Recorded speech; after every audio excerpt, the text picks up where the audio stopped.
host, Sabrina Salvati. Doobie-doobie-doo.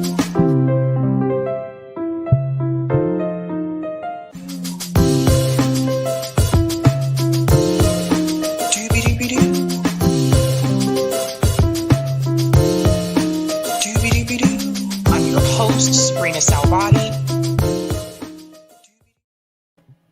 All right. Happy Thursday, guys. I know, a surprise Thursday stream. Since I did not stream last night, I decided to take the night off. I am streaming tonight. So welcome to Sabby Sabs podcast. I'm your host, Sabrina Salvati. If you are new, I want to let you know that Sabby Sabs podcast is a part of Revolutionary Blackout Network. You can catch me there on Tuesdays, Thursdays, and Fridays. And you can catch me here Monday, Tuesday, Wednesday, and Friday. Shout out to everyone watching on YouTube, Rockfin, and Twitter. And I want to give quick shout outs to people in the chat. What is going on, lovely people? Shout out to Fred Ray, Sabrina. Jink is a fraud. His only sincere cause is to make money. He has no influence over public policy. Why keep him alive and relevant by giving him attention? Chris Hedges doesn't. Interesting. Well, I have a lot to say about that tonight. Shout out to Jan. Jink, you have Reich, but keep your dirty metaphoric mitts off of Briahna. Shout out to Miguel says, peace. Greetings, Monarch. BJG will never unleash latent destruction as Jink has done. Jink has destroyed leftist voices for years now. Woo! Shout out to Tony, who says, who's the bigger bozo clown? Reich or Jink? Rubs hands together. Shout out to Hannah G, says Sabby on a Thursday. I know, right? Surprise. Greeting Welch's Grape, says Chunk Yogurt. What's going on? Terry Hinton says hello, Sabby. Shout out to Sabby Sabs, says hello, everyone. I hope everyone's doing well tonight. Greetings, Kinchi, says happy Thursday, dear Sabby. What's going on? Yipper99 says rock on. Greetings, Sebastian says, hey. Shout out to Eric, who's a Sabby member. Hey there, lefty friends. Greetings, Sweary Fairy. Hey, lovely people. I'm breaking away from my Buffy nostalgia for y'all. LOL. Oh, Buffy the Vampire Slayer. I remember that show. Shout out to Rodrigo, says the Vanguard dudes are bread tubers. Damn. Mark Pugsley. Swabas. I got something to say about Jimmy. Whether it's him or not, it's long past time to rally everyone together to get our demands. Shout out to Sam, says, yo. Greetings, Leroy, who's a Sabby member, says, peace. Shout out to Go Start. All humans have 99.9% of the same DNA. What's going on, Monique in London? Greetings from across the pond. Shout out to E.G. Butler. Hello to the room. What's going on? Mr. X says, hello, all. Shout out to Where Pilgrim says, hey, everybody. Oh, it jumped again. Greetings, Bitter Almonds. Doobie doobie doo. Shout out to Sam says, tough fight between those clowns. Greetings, Brent Hudges. Glad we're all today together. We're all here today together. What's going on, Colin? I was just with Colin on a panel on RBN, says happy Friday Eve. And shout out to C Brass, says Sabby effing Sabs. I am here, guys. I'm here. All right. Quick shout out to everyone who is a Sabby patron. Thank you guys so much. I really do appreciate all of your support. It really does help me out a lot. If you're interested in becoming a patron, I have 5 categories: members, Sabby, Sabsters, Sabinators, and Ultimate. All of their names are listed here. Thank you guys so much. And I want to give a quick shout out to a new Sabby patron. Shout out to Joseph Walt, who just became a new Sabby patron. Thank you so much, Joseph. All of their names are also scrolling across the bottom of the screen. All right, ladies and gentlemen, what are we getting into tonight? Let me go ahead and share my thumbnail here. All right. Tonight, we're discussing Jinkyuger smears Briahna Joy Gray. Going to get into that topic. We're also going to discuss Robert Reich fail. What did Robert Reich do this time, and why are so many people angry with him? And last but not least, I'm going to discuss the cost of living payments. What is happening there? Someone is taking action. Unfortunately, it is not here in the United States. So let's go ahead and get started, ladies and gentlemen. I am actually going to go ahead and start with cost of living payments. Now, I saw this yesterday, and the first thing I thought to myself was, why are we not doing this here in the United States? Why are we not giving people monthly payments to help them get through inflation? Someone is. Let's hear about it. All right, so here we go. This came from the BBC News. Millions to get their first cost of living payment from July 14th. So again, this is BBC. That's why the 14 is before the month. They do their dates a little bit different. Let's go down here. More than 8 million UK homes on benefits will receive £326 by the end of July, with a second payment of £324 set to follow in the autumn. It comes as part of a £37 billion government package to help families as energy, food, and fuel bills soar. The consumer group, which said the cash would bring relief to many, but Public Policy Director Rocio Concha added, the success of these measures will ultimately be judged whether financial help is getting to the most vulnerable in time to help them through this cost of living crisis. Inflation, the rate at which prices rise, is currently at a 40-year high as the war in Ukraine and the pandemic push up the cost of everyday essentials. Let's go down here. In May, the energy regulator Ofgem said the typical household energy bill was set to rise £800 in October, bringing it to £2,800 a year. Bills had already risen by £700 on average in April. And here's the energy price cap estimated to rise by £800. Here's the annual bill for a typical household paying by direct debit. So I'm going to zoom out just a little bit here so you can see the dates. So you can see how costs have risen for people there. It starts with 2018, that winter, and it goes all the way to 2022. And as you can see over time, there have been slight bumps here and there, but it is not until you get into the end of 2021 where you can see it rose to £2,000, and now 2022 where it is almost at £3,000. So I'll go on here.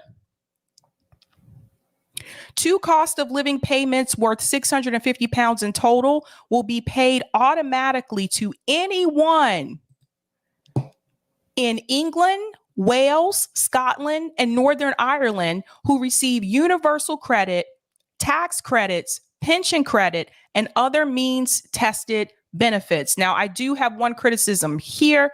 I think if you're going to do this, it should not be means tested. I think they should just give it to everyone. You guys know how I feel about means testing. You know how I feel about it. I wish they would just give it to everyone there and not means tested at all. And thank you so much for that, Eric. £800 equals $987.57. Thanks so much for that. I swear, Fairy, I see you called it means tested. Of fucking course. Exactly. So going back into the article, to be eligible for the first installment, people must have been entitled to benefits by May 25th. Stepping up to help, the government said the cash would be tax-free and not count towards someone's benefit cap. We have a responsibility to protect those who are paying the highest price for rising inflation, and we are stepping up to help. Carl Hanscom, senior economist at the Resolution Foundation, a think tank focusing on people on lower incomes, said it was the right call to target flat rate payments at low income households, although this approach did contain some rough edges. The support will go further for single people than for those with large families. And the fact that they don't automatically go to new claimants means that anyone claiming benefits for the first time since the chancellor's speech, for example, if they've recently lost their job, will not get this July payment and will only get the second payment due in the autumn. So that's a problem. That's a problem right there. If they recently lost their job, they actually won't get this first payment. They'll have to wait until the fall and receive the second payment. So I have criticism with that as well. The date of the second cost of living payment will be announced soon, the government says. It announced the policy in May as part of a suite of measures to tackle the soaring living costs. This followed intense pressure on the government to do more to help the people. Let's talk about this for a second. Intense pressure on the government to do more to help people. We don't have that right now. That's the piece that's missing for people here in the United States. We do not have intense pressure on the government right now. We really don't.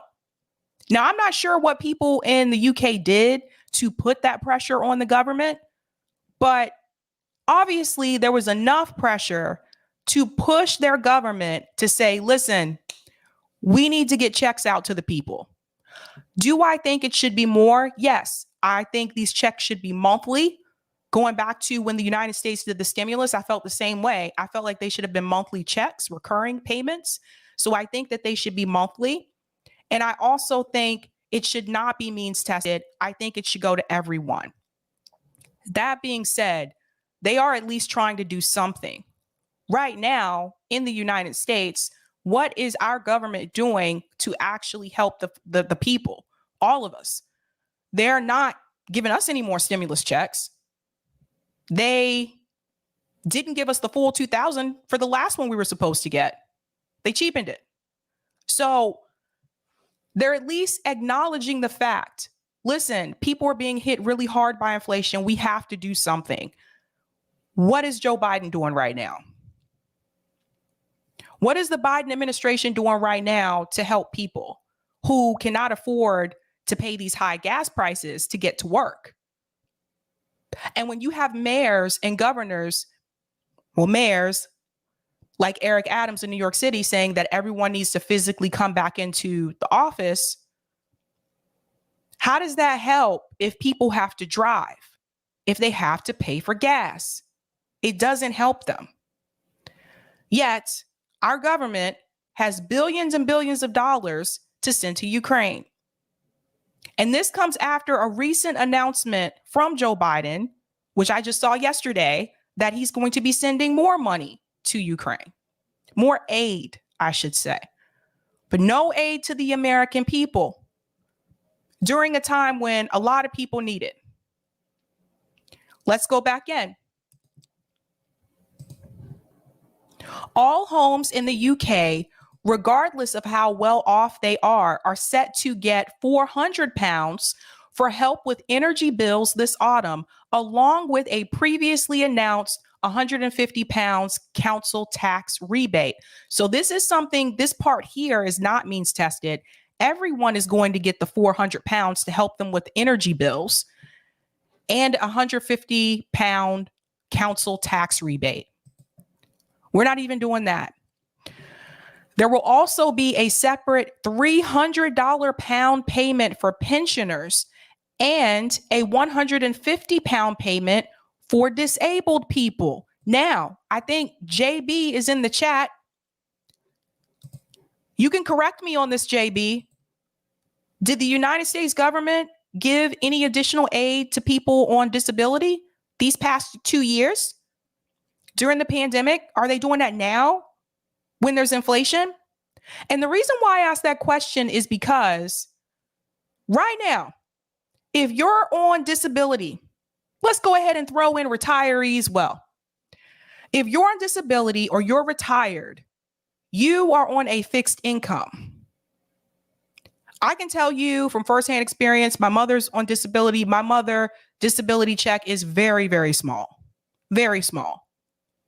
So if the cost of food increase, gas has increased, but you haven't sent any type of payment relief to people who are disabled and people who are retired, they're on fixed income. How are those people supposed to survive right now?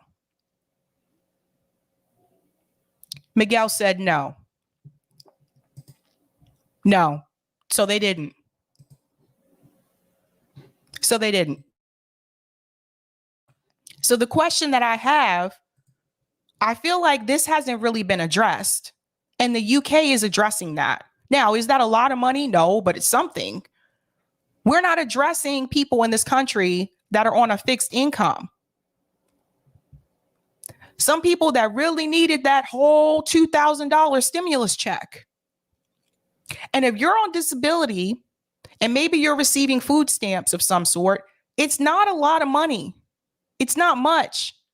So now you have people that are disabled or people that are retirees having to figure out how to ration the little bit of money that they already get just so they can buy food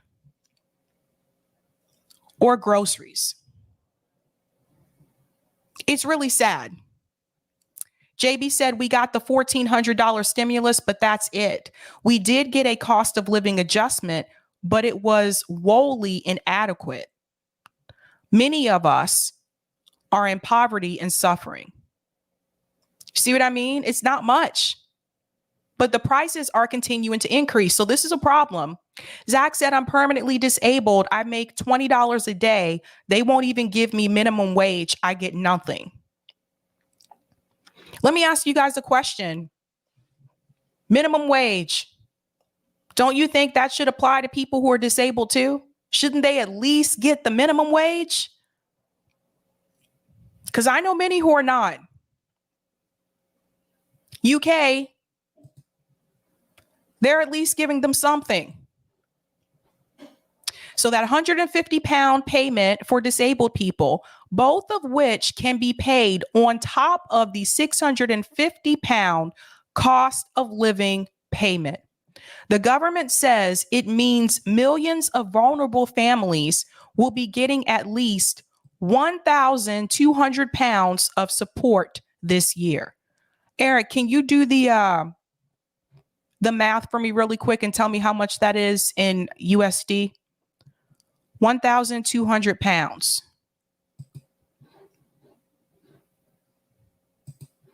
UK is trying to do something. Our government, nothing. While Eric does that, I'm going to go to some of these comments in the chat.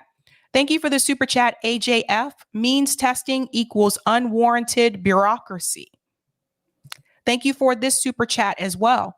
I'm single, lost a parent recently. I'm concerned to raise a family. I think a lot of people are feeling that way, AJF. It's just hard times. Thank you for the super chat, Colin. We can help folks in Ukraine, though. Exactly.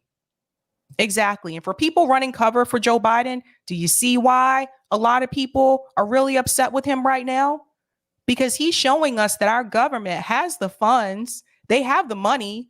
They just don't want to give it to us. They want us to continue to struggle because all of those politicians in DC, guess what? They're not struggling. They're not struggling. I've seen the salary, the minimum salary of what they make in DC. They're fine. Zach Davis said we need a federal job guarantee to set the floor for wages and compete with the private sector. JB said we can send money to Israel and they have universal health care, but we didn't get diddly squat. Thanks for the super chat, AJF. Cost of living's a pain in NYC. Please, Lord, let there be UBI. Yeah, I know. Thank you for the super chat, Andrew. The left needs to talk about UBI, even though Yang is gone. It's a good policy and has bipartisan support. Alaska has it and they're conservative. That's true. Thank you for mentioning that, Andrew. Now, that's a red state that has UBI. Thanks, Eric. So 1,200 pounds equals $1,480.77. How many of you could use that right now? How many of you? Raise your hand. I could probably help some of you right now. Thank you for the super chat, Andrew. Minimum wage in New Jersey won't be $15 until 2024. And by then it won't be worth anything. Because New Jersey is also an expensive state to live in. And JB said that's 100 pounds per month. That would help a little. So this is a problem. I see your hand, Super Patriot. This is a problem. JB says, I need that 1,400 right now. Exactly. So this is something that I think people need to bring up more when we talk about the economy and we talk about inflation. I would like to see people bring up this talking point about people on disability and people who are retired, people who are living on a fixed income. As you know, a lot of people that are retired, they're living off of Social Security. I've known people that have retired and they had to get another job, go back to work. They're like in their late 60s, early 70s. They had to pick up a job again because they can't, with inflation and everything, they just can't live off of just Social Security. Not everyone that is retired has family members that can take care of them financially. I know this. I worked in a nursing home many years ago. You'd be surprised how many of these sons and daughters forget about their parents. You'd be surprised. So I think it's a big problem. I would like to try to get in touch with Andrew Yang if possible, because I think he still needs to continue talking about that. Maybe he has, but I know he's trying to start a third party called the Forward Party. I would like to pick his brain about this because I do kind of feel like after that 2020 election, the conversation around UBI just kind of dwindled a little bit. Now, there's pros and cons to go along with that, but I would like to get him on to really pick his brain about that, because that's one of those examples where if we would have had a policy where we had UBI for everyone in this country, now that there's inflation, that's something you at least you had that cushion.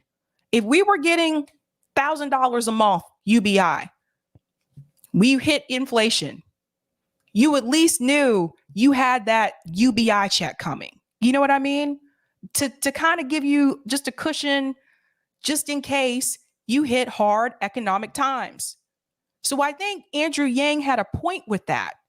And I wish more people would still talk about it, because now we're living in a perfect example right now where something like a UBI probably would have helped a lot of people right now. I think it's just something that we should think about. What's that, Marquise? Zach said it would literally change my world. Right. And okay, and this I want to say too, I think if we had a UBI, I don't want it to be taxed. I don't want it to be taxed. If you're giving everyone $1,000 check every month, it needs to be the full $1,000, not $980.27. I just came up with that number, so I don't know.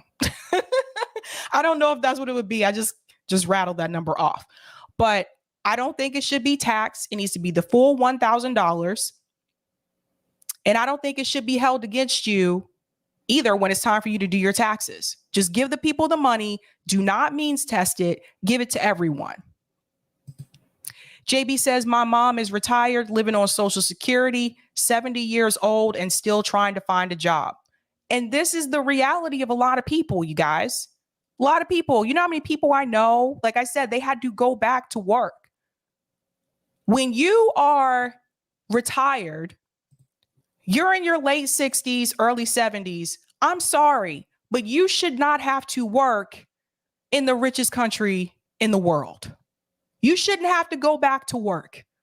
You've worked all those years. Why can you not have some time to enjoy the rest of your life and relax? Mark Pugsley, Sabs, I'm holding off on Social Security in order to get more later. So this is another factor that has come up as well. I had a coworker. She worked until she was 70. She wouldn't retire at 65. She worked until she was 70 so that she could get more. It's really sad that you have to do that in this country. Thanks for the super chat. John, what's up with RBO promoting false hashtag Me Too allegations against Nick Briahna? What are you talking about? I don't know what you're talking. I don't know about no promoting anything. So not sure about that. Steve's right. Hit that smash like button. Sweary Fairy said it also needs to be on top of disability, Social Security, and or pensions. Right. If you are already on disability and we have a UBI implemented, I don't think that they should be able to deduct what you're getting from disability and say, oh, okay, well, you're getting disability, so your UBI is only going to be like $400. No, put it on top of that, because people who are on disability are already struggling financially. Sure. Is Sabby doing 2 call-ins this week? Not this week. I'll do call-in tomorrow night. So UK is trying to do something. That's all I can say about that. Do I think it can go further? Absolutely. But at least they're trying.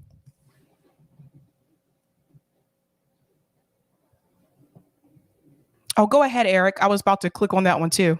JB said my disability benefits is equal to about $7 per hour. So still under minimum wage. I think I lost it. I had it, but I lost it. That's a good point, Stephen. UBI won't save 135 Americans that die every day from lack of health care. You're right.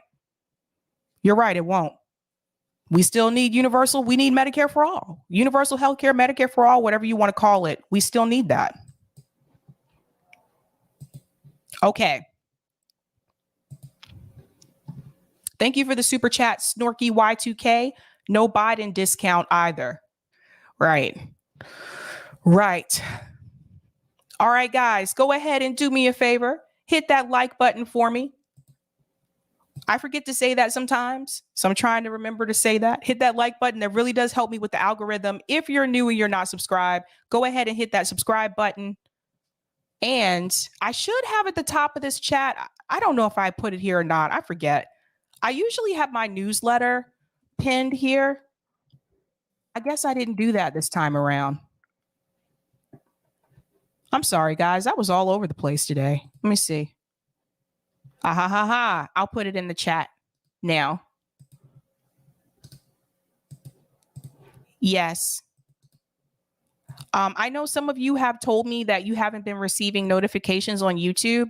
So I recommend that you subscribe to my newsletter. That way you'll receive a notification automatically via email when I go live. It's usually like 5 or 4 minutes before I go live. So go ahead and do that. It takes you 2 seconds. All you have to do is enter your email address. But don't rely on YouTube for the notifications. That's basically what I've heard from people. Okay. I want to go into our next story.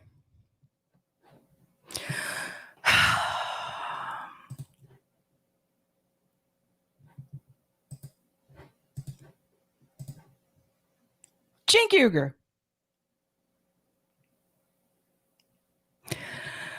Jinkyuger, over the past couple of months, maybe over a year and a half, actually, at this point, he has been smearing people on the left as right-wingers, as fake leftists, people like Jimmy Dore, people like Glenn Greenwald.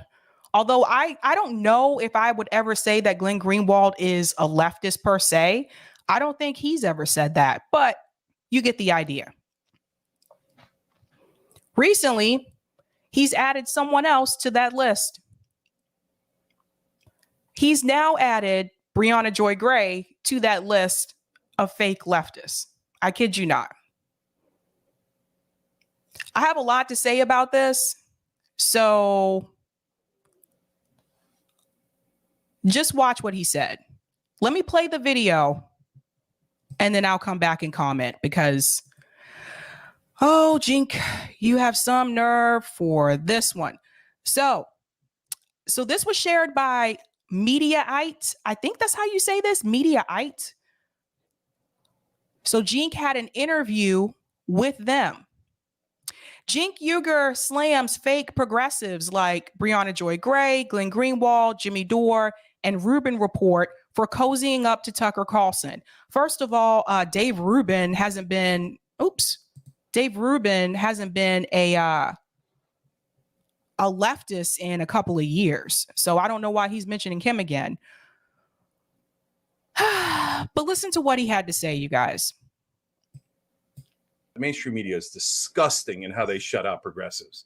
In terms of the right wing, no. Briahna Joy Gray, unfortunately, is one of the people that are in the fake left. And so this has become a whole niche part of the industry. So Jimmy Dore, Glenn Greenwald, Briahna Joy Gray, and a couple of others in there that are, to be fair to Dave Rubin, he started this whole thing. The fake left saying, "Oh, well, it's just I'm a classical liberal, I'm a progressive, but it turns out the right wing's right about everything." Okay, so that's the shtick that they do, and they go on Tucker's show, and they dance for him, and so it's disgusting. They're not the real left, and here's how you can tell: they never disagree with Tucker. The mainstream media is disgusting in how they shut out progressives.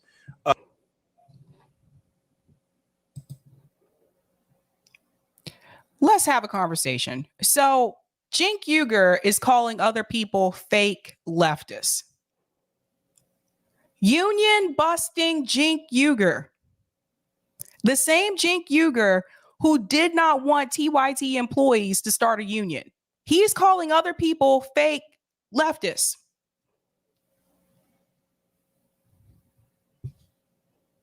Now, I can't speak on Dave Rubin because, like I said, Dave Rubin hasn't been a leftist in the past couple years. So I don't know why he brought up his name again. Maybe it's just a little bit of smite here a little bit because Dave Rubin used to work with TYT. Jimmy Dore also used to work at TYT. A lot of people started at TYT or came through there at some point or another. And a lot of people have left. I wonder why. So Jinkyuger, he's correct when he says that mainstream media is terrible about, shutting out progressives. He's right about that. But this is where he goes off the rails. If you want to look at his expression on his face right now, Jinkyuger, to me, he just looks like an actor. I don't feel like he's genuine. I don't feel like he's sincere. And I haven't felt that way in a couple of years. He just seems like he's acting to me. Jink just wants money. Just wants money. In terms of the right wing, no. Briahna Joy Gray, unfortunately, is one of the people that are in the fake left. And so this has become a whole niche part of the industry. So he adds Briahna Joy Gray to that list. And the reason that he gives later on about going on to Tucker Carlson's show, I could be wrong. If I'm wrong, let me know in the chat. But I don't remember seeing Briahna Joy Gray on Tucker Carlson's show. Even if she did go on Tucker Carlson's show, who cares? If you're going on there to preach to people about Medicare for all, to tell people, yes, we need to cancel student loan debt, and this is the reason why, Tucker Carlson has an audience of over 5 million people. That is an outlet where you can get leftist ideas and policies across to millions and millions of people. Jink has also done the same rhetoric with people that go into Joe Rogan's show. And sometimes I have to stop and wonder, maybe Jink's just mad because he's not going onto those shows. Now, I'm not saying I agree with Tucker Carlson. I don't agree with Tucker Carlson on 99.8% of things. But if you're given the opportunity to tell millions and millions of people, this is why we need universal health care. This is why we need to have these policies passed. Why would you turn down that opportunity? I thought the whole idea of being on the left was to increase the left. because we're small in this country. I thought the whole idea was to get this message across to as many people as possible, whether there's a campaign attached to it or not. You're not going to do that if you only talk to people on the left, which I've mentioned is very small. So let him go on. Jimmy Dore, Glenn Greenwald, Briahna Joy Gray, and a couple of others in there that are, to be fair to Dave Rubin, he started this whole thing. The fake left saying, "Oh, well, you know, it's just I'm a classical liberal, I'm a progressive, but it turns out the right wing's right about everything." Okay, that's an exaggeration. I haven't heard any of those people say that the right is right about everything.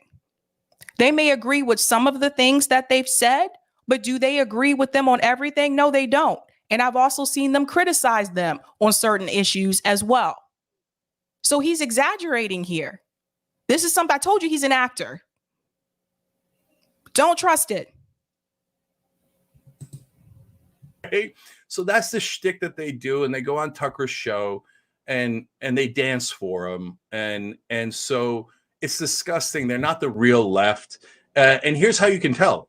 They never disagree with Tucker. That's not true. So you see, it's just, let's talk about something for a second. Let's put his face back up here. I don't know if I did this right or not.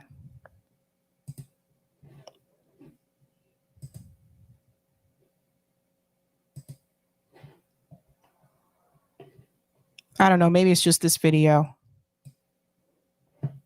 Maybe I need to reload it. Refresh. I was going to put his face back up here.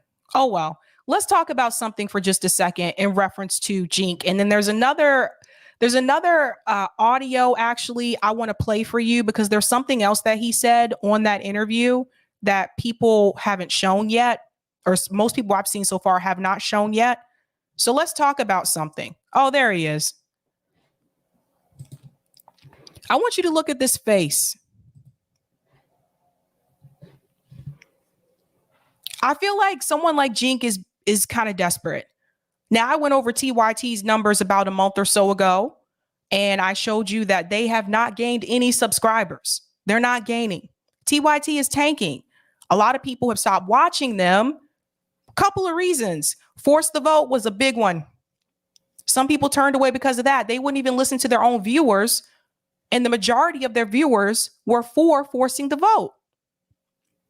They've gone on these rants to like smear people, Aaron Mate, Jimmy Dore, people that have left TYT. Anna went on this rant recently about Democrats, but she's still telling you to vote for Democrats, tried to come back and lie on the next show and say that she was criticizing Republicans when she was also criticizing Democrats as well.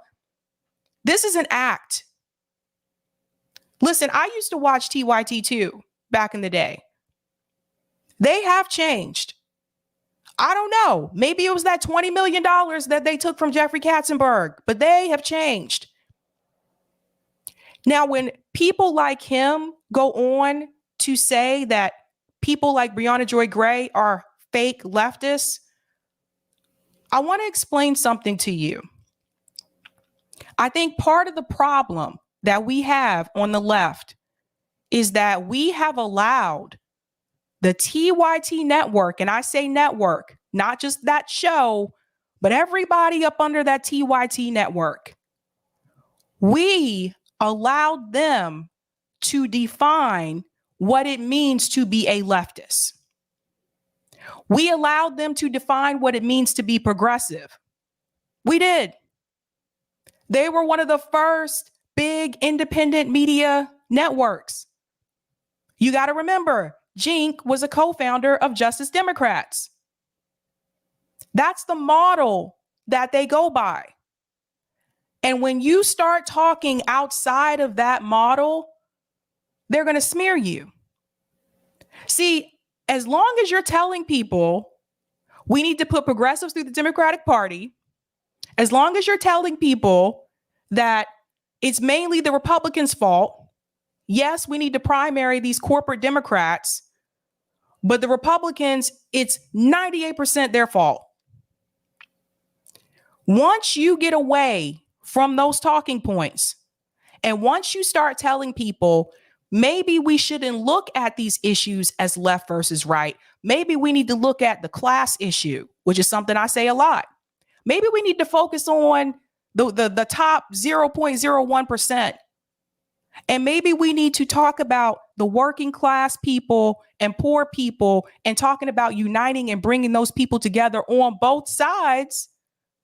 Doesn't matter if you're conservative or Democrat, because if you're poor, and I've said this before and I'll say it again, if you're poor, it really doesn't matter if you're on the left or the right. You're still poor.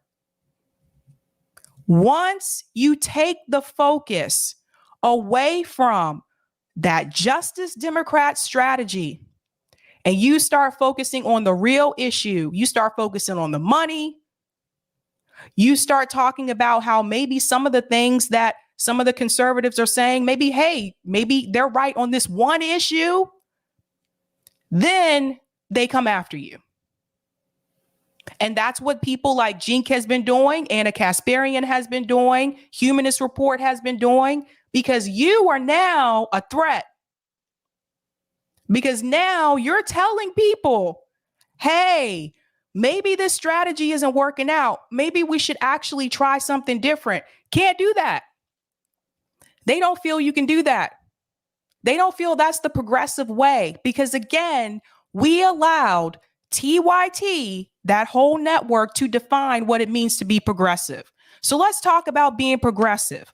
How are you a leftist, Cenk, if you're against unions? You didn't want your own employees to have a union. So if you go on praising about Chris Smalls and what he did with the Amazon workers, but you yourself are a union buster, I would say that you're a fake leftist. Let's talk about that. If you say that you're against corporate money and you call out corporate politicians, but you took $20 million of corporate money, I would say you're the fake leftist. And you notice how their talking points started to change after that. Let's talk about that.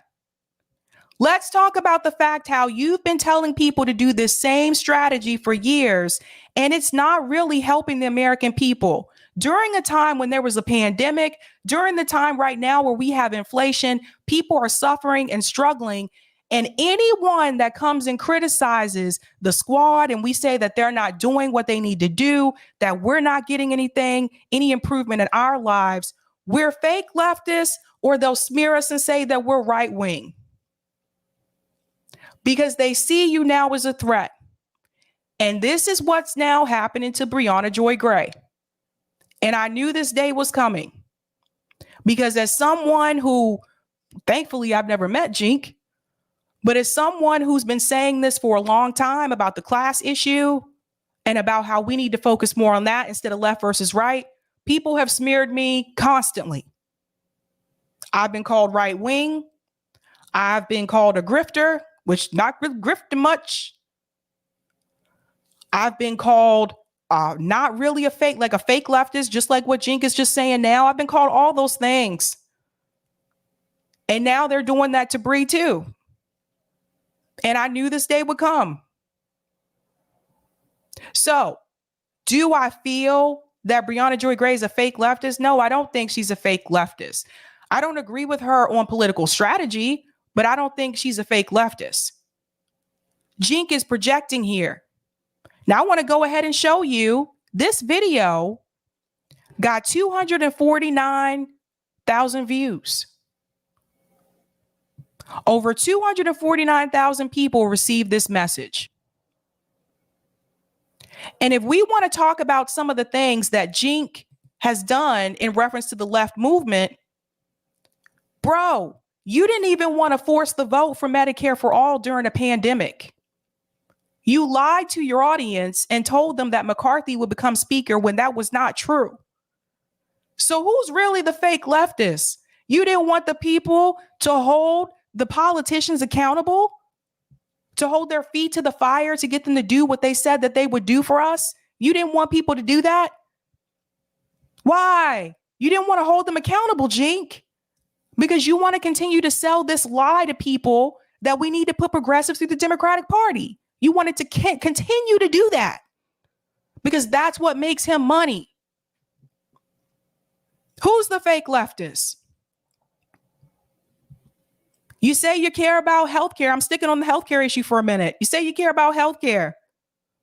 Why did you smear the marches for Medicare for all? Why did you smear the marches for Medicare for all? I thought you cared about healthcare. Didn't see you at a march. Didn't see you try to organize any march. No, you came in and you smeared it. Jink is not your friend. This is what happens when we let rich people in this space create the narrative of what it means to be left and what it means to be a part of a movement. This is what happens. The fact that you would come after Bernie Sanders' press secretary. Really? Now, he went on to say more, and this is the part I think some of you may not have seen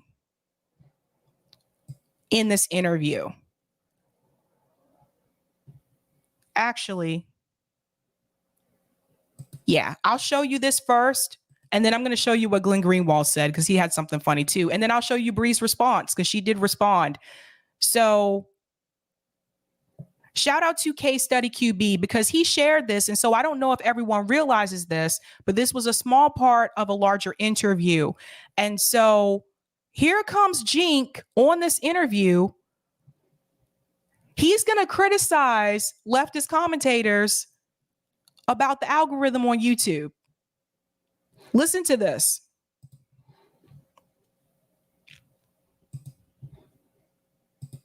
And in terms of why YouTube was the home in the beginning is because they were the first and they've always been the most popular. And part of the reason for that is they're really, really not biased. They will not put a thumb on the scale for anyone, okay? And I've seen other platforms do it. It's very frustrating. And YouTube won't do it. They really let the audience decide. And that's why it's probably the largest one out there now. There have been, at least from the left, there have been criticisms of the way YouTube works and the shows that are popular on YouTube, from Steven Crowder's show to Joe Rogan. What do you make of criticisms of those platforms allow for independent media that perhaps doesn't have the guardrails that traditional media does? Yeah, so there's two different questions in there. One is about the algorithm, one is about the guardrails. On the algorithms, I'm a businessman. I run the TYT network. I'm the founder. I'm the CEO of it. So I understand the business dynamics behind the algorithm decisions that all the platforms make. And overall, I'd say get off their ass. Algorithms are super hard. And so if you set it a certain way, it advantages old shows, and we want that because we're the oldest show on YouTube. Right. Is if you set the algorithm in a different way, it advantages new shows, which is, by the way, where they are now. That's why, people think it's just a matter of popularity. And honestly, popularity has a huge part to play. The characters have a huge part to play. But the algorithm has an enormous part to play as well. So when they switched the algorithm, for example, on YouTube to favor new shows, that gave Crowder a huge advantage he was not aware of, right? And because he was a newer show. And that's okay. That's life, okay? And they got to make those business decisions. And to the people on the left that are complaining about those algorithms, it is what it is. You either win or you lose. So get in the game and figure out what the algorithm is and win it. If you don't. For people on the left who are complaining about those algorithms, it is what it is. Get in the game. You either win or lose. That came from Jinkyuger. You're just going to sit on the sideline and cry. And that's not going to help anybody, okay? So I don't give a damn what the algorithm is. We'll beat Crowder. We'll beat all of them. And I'm not even a tiny bit worried about the Ben Shapiros and the right wings of the world, there's no question we're going to beat them all, and fairly easily by that. You know what was interesting? What he left out of that conversation when he's talking about the algorithm?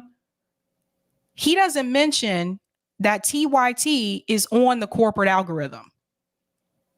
He leaves that out. And so he's putting this message out to other leftist commentators to make it seem like it's their fault that they're not working hard. They need to figure out the algorithm and go from there. He's leaving out the fact that YouTube is heavily suppressing independent media. It was not doing that 4 years ago. He leaves that out. He makes it seem like if TYT did it, then anyone else can do it too. This is not true. Why would he not mention to them that he's on the corporate algorithm? Why do I get recommended TYT videos and I don't even watch TYT anymore? I haven't watched them in years. Why am I getting those recommendations? Because they're on the corporate algorithm. Kim Iverson explained this in greater detail when she came on my show about how it works, the ones that they consider to be a real network. He leaves out the fact that he's able to discuss certain types of content and certain types of news stories that the rest of us have those videos taken down for if we discuss those exact same stories. TYT gets to keep their stories up. Why is that? He leaves that out. So he's lying. He's lying. Now, Glenn Greenwald did respond to what Cenk had to say. Glenn Greenwald has snarky responses. That's why I laugh sometimes. But he responded, the nation's single dumbest pundit, and I mean that literally and earnestly. There may be people more malicious, but there's simply nobody more stupid, more cognitively dense, decrees that Bernie Sanders' 2020 press secretary is part of the fake left.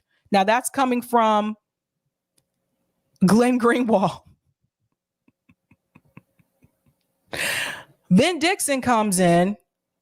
Oh, wait, I can see him now. Is this the same Ben Dixon? Because he blocked me a while back. Yeah, I think this is him. Hey, I guess I'm unblocked now. Unless this is your Twitter thing, Eric. He responds to Glenn Greenwald, have you heard yourself on Tucker lately? You see, this is the problem. This is why we don't win on the left. This is why we don't win. Now, oh, that's your account, Eric? Okay, that's why. Because I'm like, I know he blocked me. Briahna Joy Gray did respond. And so let's hear what she had to say. Too often, efforts to make life harder for working people are bipartisan efforts. And partisan sniping allows establishment politicians to pass off blame like a hot potato, while no one is ever held accountable. Is Biden doing enough to address inflation? No. But are Republicans offering a viable solution? Also no. Moreover, those of us in the media who are willing to point this out are often attacked by establishment punditry, accused of being in the tank for the other side, even as our criticisms are bipartisan. Wanting to hold Biden accountable to his campaign promises might get you called the Candace Owens of the left. At least if I've been called that too, by the way. They've called me that too. I'm like, do you really listen to what I say on this show? Like, I'm a socialist. Are you paying attention? Seriously. you're black. Explaining why Tucker Carlson is appealing to so many viewers recently caused the co-founder of a popular left media site to accuse me of not being a leftist at all yesterday. The mainstream media is disgusting in how they shut out progressives. In terms of the right wing, no. Briahna Joy Gray, unfortunately, is one of the people that are in the fake left. And so this has become a whole niche part of the industry. So Jimmy Dore, Glenn Greenwald, Briahna Joy Gray, and a couple of others in there. Oh, well, here's the thing. I don't care what you call me. a leftist, a fake leftist, a progressive, left populist, an independent, a socialist. I've used most of those labels at some point or another. What's important is less how you define folks than that we all collectively keep our eye on the following. Where do elected officials get their money? Who's paying them? Are media figures merely critics, or are they offering affirmative solutions to the real problems Americans across the political spectrum have identified? Are excuses like, how do you pay for it, leveraged evenly, or only when it comes to helping out American workers, not when it comes to bailing out banks or funding regime change wars?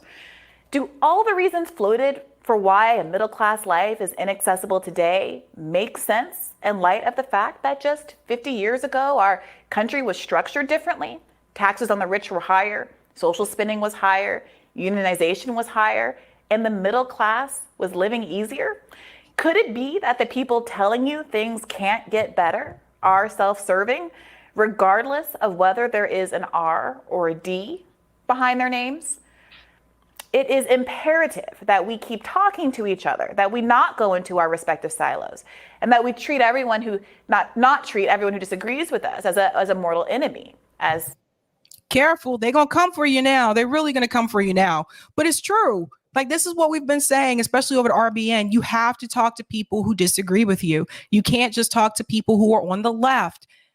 For whatever reason, people like Jink tend to think that that is a problem, that you are not supposed to talk to those people, that you're only supposed to talk to them if you're having a debate with them, that you can't agree with them on any policy, on any idea, or that means that you're a fake leftist. You have to stay in your bubble.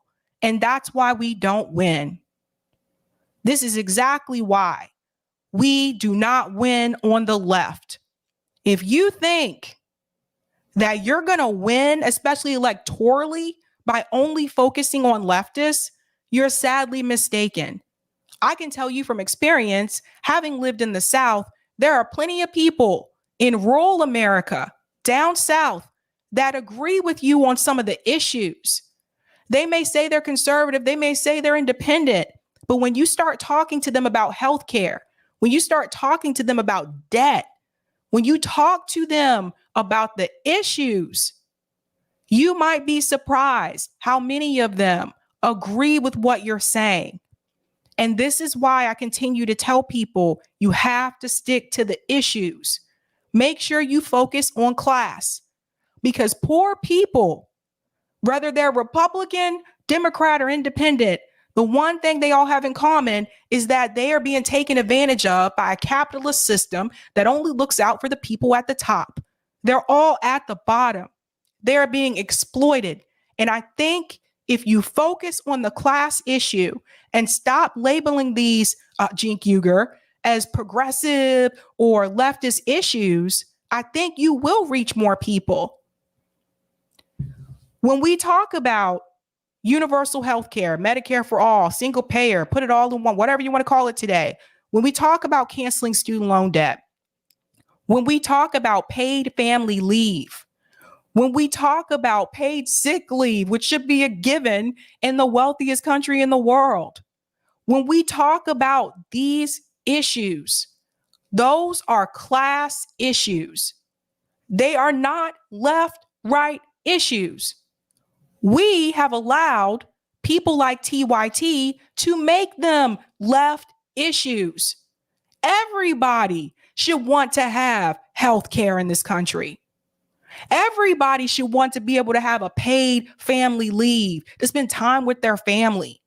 Everybody should want sick leave. If you get sick, you should be able to still get paid and not have to worry about the fact that you're out of work for a couple of days and you're not going to get paid for it. That's why some people go to work sick, because they still need to get paid. And if you change the framing, and if you talk about them as class issues, I can guarantee you talk to some of the people that canvass for Bernie Sanders, and they will tell you some of those people that may be on the right in those poor and low-income communities, you might be able to flip them.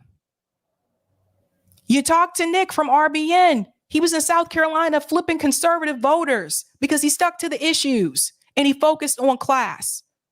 Jink doesn't understand that. Jinkyuger is rich. Jinkyuger is not affected. He doesn't want you to have those conversations with those people because he doesn't want you to prove that there is some type of class solidarity, even with people on the right. He wants you to stay in your bubble because that's what helps TYT. That's what helps his network. Some of my colleagues in left media might recommend. When we do that, we stop being a community. We stop being an American people. We've already lost our democracy, according to the fellows at Princeton. If we completely lose our sense of belonging to an American community that can communicate with each other, that strives to be better together, what's left? This isn't a left-right conflict we're in, it's a top-down one. More and more people are realizing this, and that's something to be hopeful about. The trick now is to not let bad faith actors exploit this sincere desire for working class politics and use it to deliver more of the same.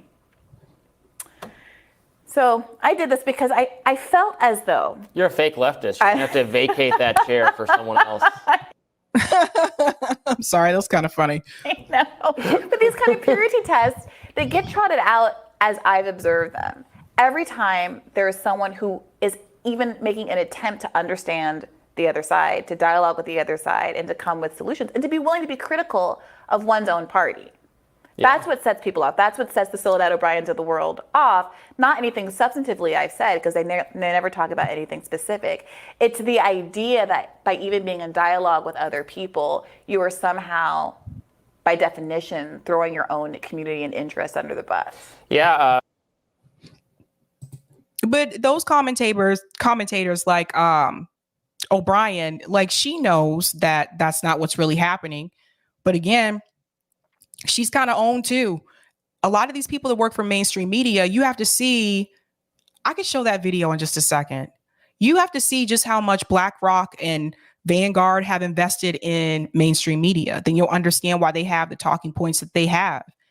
Their biggest fear is people coming together in class solidarity. That's why they continue to keep us divided, left versus right. When was the last time something like that happened? Probably the New Deal, maybe, right? People came together under class solidarity. FDR decided, wait a minute, people are putting pressure on me. I need to do something for the people. So he implemented all these policies to help the people. Now we can argue over who was actually helped in more detail in another stream. And me and Marcus have talked about that. But they put pressure on him to do so. And I bet you after a New Deal, they were like, can't let that happen again. Can't let people come together over class solidarity again. No.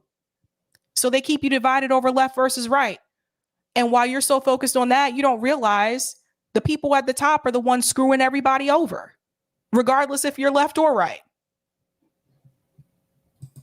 Our Rising Fridays co-host Ryan Grimm had a great article in The Intercept this week about the kind of struggle session mindset that prevails in some of these progressive activist circles. That's like a caricature, of what someone on my side would say is going on, and then you really go, oh, there's a lot of that going on, actually. Yeah, I mean, it's the problem is that it's elite capture. Yeah, it's these people at these institutions. It's not what I think is a broader authentic left movement. It's these, kids at Oberlin or whatever who are populating a lot of these left groups and these media institutions that have elite interests because they are elites and they are co-opting the priorities of the identity groups that they might technically belong to, but they don't have the same interests as those groups. So, affluent Black people on TV or affluent LGBT people on TV focus the conversation toward things that aren't the immediate interest of working class people in all of those groups. And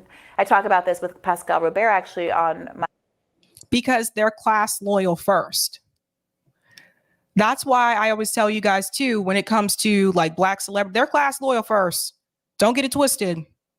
Because as soon as their money's affected, they're out. I've seen it too many times. Too many times. My podcast today who he gets into the history of how movements have been co-opted in exactly that way, and how identity oftentimes collapses the real meaningful differences, class differences between the people who are advocating for these groups at the top and what's really going on down on the streets. Yeah, the effect is pretty clear at this point that working class people feel a declining affinity for the Democratic Party. They are increasingly being captured by the Republican Party, which, from your perspective, it should not happen given the relative positions of the parties.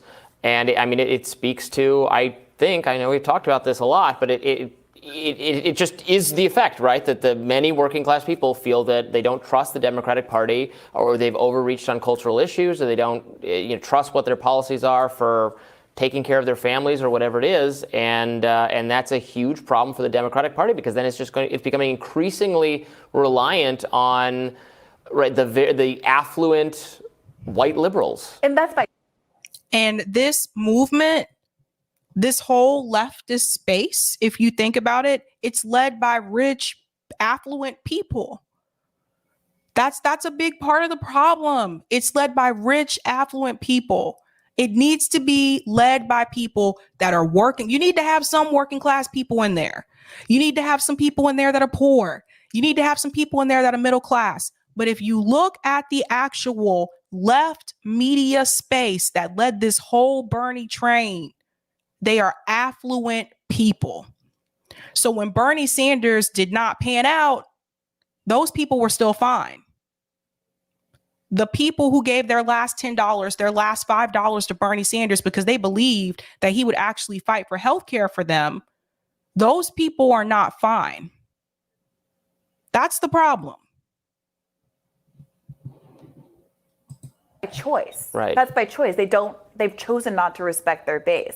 They've chosen to write them off as stupid rubes who don't know better. And none of us like the policies of affluent white liberals. Nobody does. It's the most uniting thing of all. And they don't trust that if they were actually just to deliver, that they could actually best Republicans on some of these culture issues. And then meanwhile, the bar is so low that Republicans can get away with performatively signaling populist politics. And they can get away with massively. But I would also say, too, I think one thing that is left out of that conversation is that, again, it's not just affluent white liberals. It's also affluent white leftists. I think we need to acknowledge this in our own space. There's a lot of criticisms that can be made about left space right now. And you guys know me, if you've been watching me for a long time, like one of the things I focus on heavily is class and the money. And I'm looking where some of these people, where the money coming from, even some of these progressives per se, you have to be careful about that. Like I said, it's for some people, it's just become a money maker for them. They got rich off of it. And at the end of the day, even though they may care about those issues, they're not willing to fight for it. So that's my question for someone like Jinkyuger. You say that you care about those issues, that you support those issues, and so do a lot of left politicians. But my question to you is, are you willing to fight for those issues? Because from what I've seen, you're not really willing to fight for it.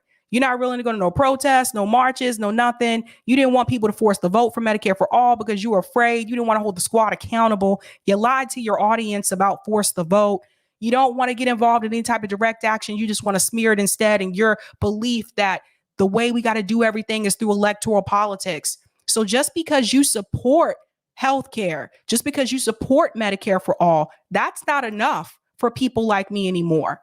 I don't want to hear that you support it. I want to hear, will you fight for it? That's the litmus test for me. It's easy to say you support something, but how many of you are willing to fight for it? Let's go ahead into our final story. Speaking of fighting, Robert Reich. Some people call him progressive. Robert Reich is a liberal. It is what it is. I'm sorry. He's had some cringe takes lately, and this is one of them. So let's get into that. Robert Reich. Liz Cheney is a firm conservative, and I oppose many of her positions, but she has demonstrated tremendous courage and integrity in the face of Trump's big lie. She is a breath of fresh air for the Republican Party. Let's get into it.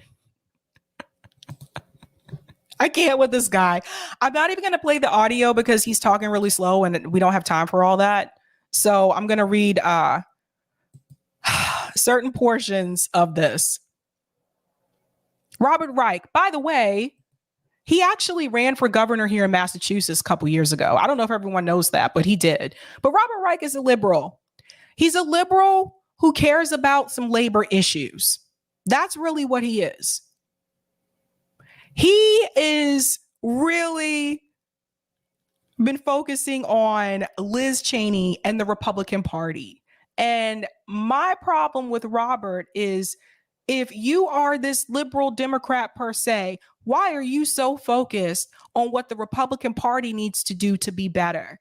It reminds me when Nancy Pelosi said that we need a strong Republican Party, which she said that 3 times, by the way, on air. It reminds me of that. Why are you so invested on what they need to do to succeed, Robert? Why? Because both parties are corporate. That's why. That's why Robert has this focus. Listen to this. Friends, I trust Joe Biden's steadiness and judgment. And if he runs again, I'll probably back him in 2024. Again, Robert is a liberal. I want people to stop calling him progressive, stop calling him a leftist just because he supports a couple of labor actions. He's letting you know right now, I trust Joe Biden's steadiness and judgment. Rob, have you listened to Joe lately? If you trust Joe Biden's steadiness and judgment, I'm concerned for you. I'm concerned. Robert is letting you know, regardless, he's most likely going to back Joe Biden in 2024. Even though the American people are struggling and Joe Biden has done nothing to help the American people like he can, he's still letting you know he's going to back him because Robert is a Democrat with a D. So he's going to back the Democratic Party, not the American people. So just because someone is good on some labor issues, that doesn't mean they're willing to go against the duopoly, and in particular, the Democratic Party. That's where Robert's at. But today, I want to suggest someone who isn't even a Democrat and whose positions on many issues, and I suspect you strongly disagree with, but who could possibly be the best president of the United States for a perilous time we're entering. Here it goes. I'm referring to Liz Cheney. Before you reject this idea out of hand, please bear with me. Even if you still end up thinking it's a ludicrous notion, let me take you through the argument. Here we have Robert pushing Liz Cheney. He thinks that she would be a great president.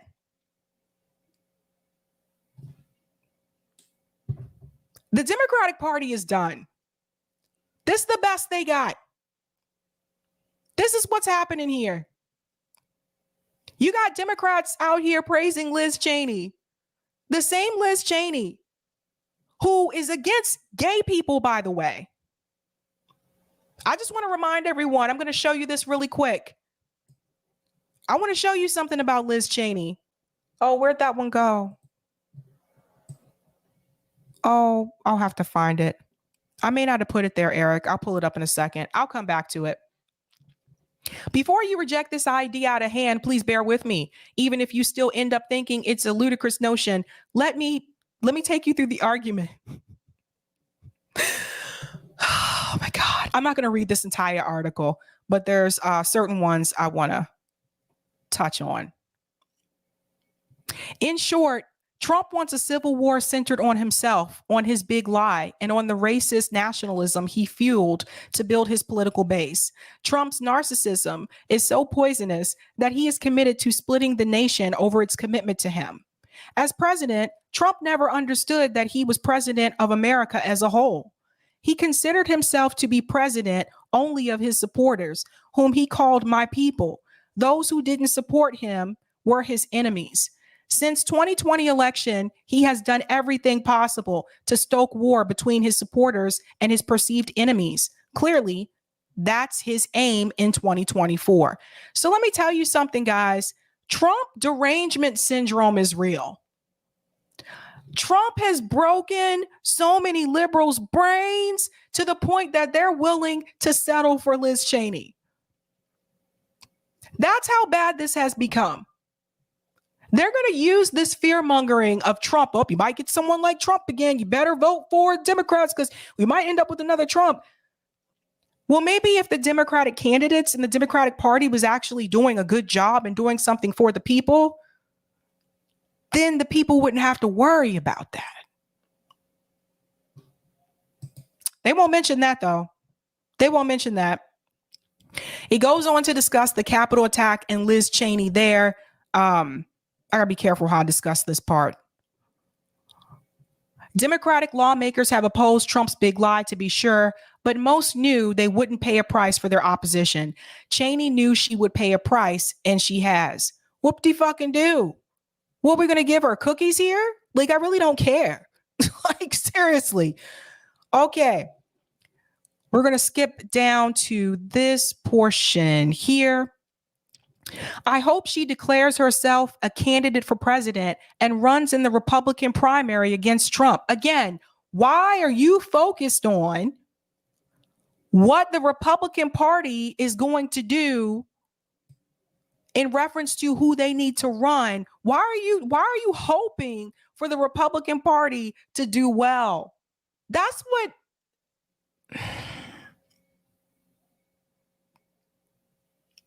the same guy who told you at the beginning of the article that he's going to support Joe Biden regardless. Joe Biden is doing a terrible job. Why would I even trust Robert Reich's judgment? He's telling you that he trusts Joe Biden's judgment. That's the same guy telling you that Liz Cheney should run for president.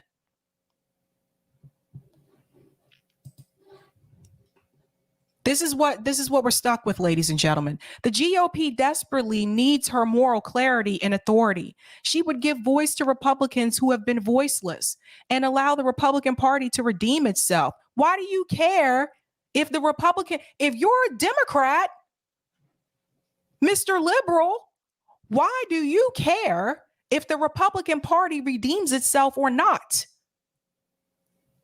One corporate party, that's why. To reclaim the status it needs to ever again be a governing party. Why are you focused on their status? If she runs, many currently independent voters who outnumber registered Republicans could register as Republicans and vote for her, possibly delivering Trump a sharp reputation in his own party and making it safe for other Republican lawmakers to declare the truth. And I can't say that part there, but you see this. I just wish that Robert would have put this much focus and attention onto what the Democratic Party could do to improve. That's his party. I wish you put that much focus into what the Democratic Party, which is currently in charge right now, what they could do. Robert, why don't you do that?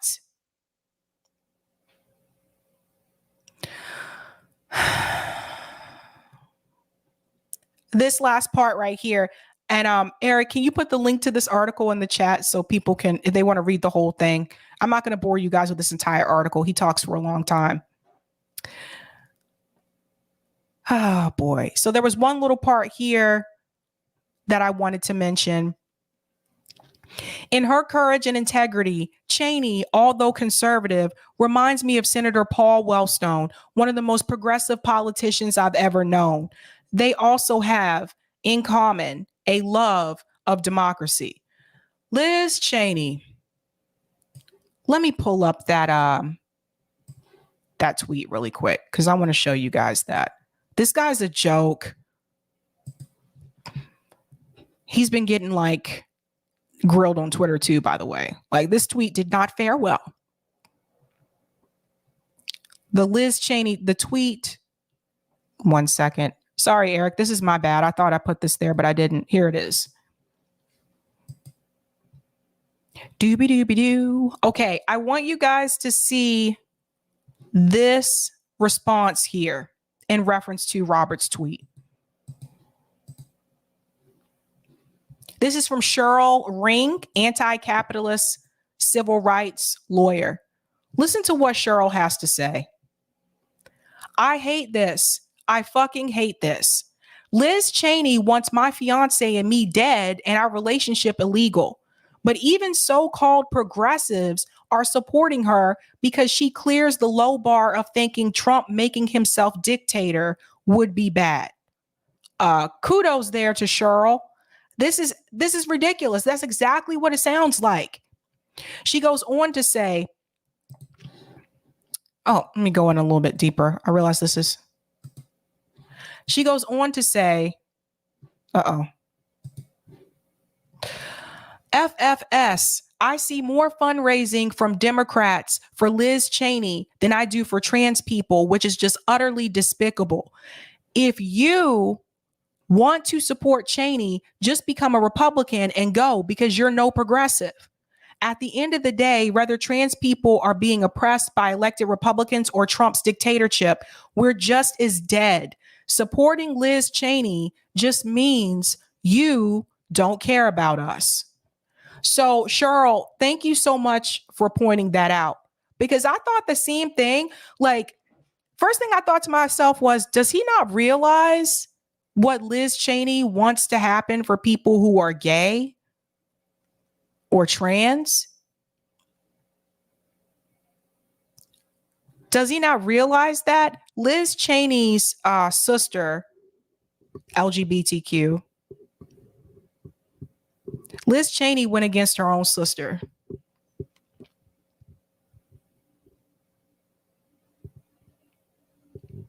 That has to make you feel some kind of way.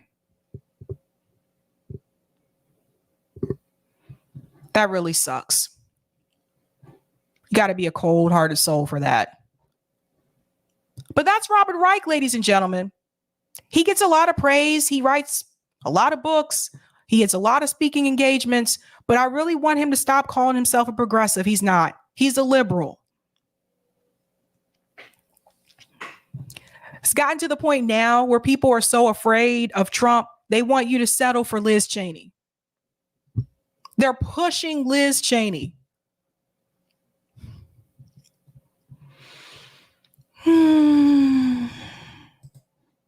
Thank you for the super chat, AJF. It's simple economics. Non-rich people spend money on a regular basis more than the rich that hoard wealth for their class and inheritors. The rich slow the velocity of the currency in the same economy. Thank you so much for that. Sebastian says anyone who doesn't bow down to Jink isn't a leftist somehow. Basically. Wesley, Jink's feeling abandoned. Thank you for the super chat, Nom. For whatever reason to them, if you agree with 0.0001% of what Tucker Carlson says, you're right wing. Basically. Thank you for the super sticker, Oz. Whoop, whoop. Shout out to Colin for the super chat. Anna and Dave still remain friends even after he left TYT. She did an interview mentioning that in Current Affairs in 2019. Well, there you go. Shay Love said he even said he was happy the way Biden handled the whole Ukraine proxy war against Russia on a podcast, and he appreciates Biden for that. What? Here you go. JB says Jink is BSing. We are definitely throttled as a content creator. I see it. TYT is on the corporate algorithm. 100%. Thank you for the super chat. A kid, TYT and Jink have zero credibility. RBN crew. Oh, thank you, a kid. Thanks for the super chat, Salgato. Please spread details about Medicare for All March, January 30th. Oh, it's getting targeted by SLib Flack. The Medicare for All March is in July. Maybe you meant July. I think so. Yeah. I can mention it again. I had Savage Joy on here to talk about it. Thanks for the super chat, Ashura. Dude got passed months ago by Russell Brand.